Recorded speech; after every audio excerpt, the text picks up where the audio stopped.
నిజమేనయ్యా నువ్వు డబ్బు సంపాదించావు, ఏమిటి దక్కింది నీకు? నిజమేనయ్యా సంసారం చేసావు, పిల్లల్ని కన్నావు, పెళ్లిళ్ళు చేసావు, ఏం దక్కింది నీకు?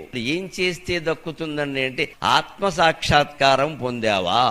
అది పొందకపోతే ఇవన్నీ వృధా. ఆత్మసాక్షాత్కారం పొందడం అంటే ఒక్కళ్ళమే ఏకాంతంగా కూర్చుని కళ్ళు మూసుకుని నేనెవరని ఆలోచించేయాలి. ఆ నేనుకి పేరు లేదు, మగతనం లేదు, ఆడతనం లేదు, ఏ కులము లేదు, మతం లేదు, ప్రాంతం లేదు, జాతి లేదు, ఏమీ లేదు. కానీ లోపల నేను అనేది ఉంది. మనం మెలకుగా ఉన్నప్పుడు నేను అంటే అదే, రాత్రి కలగంటున్నప్పుడు నేను అంటే అదే. 3 అవస్థలతో, 3 కాలాలతో, అన్ని వయస్సులతో దేంతోనూ సంబంధం లేకుండా శాశ్వతంగా ఉండేది నేను.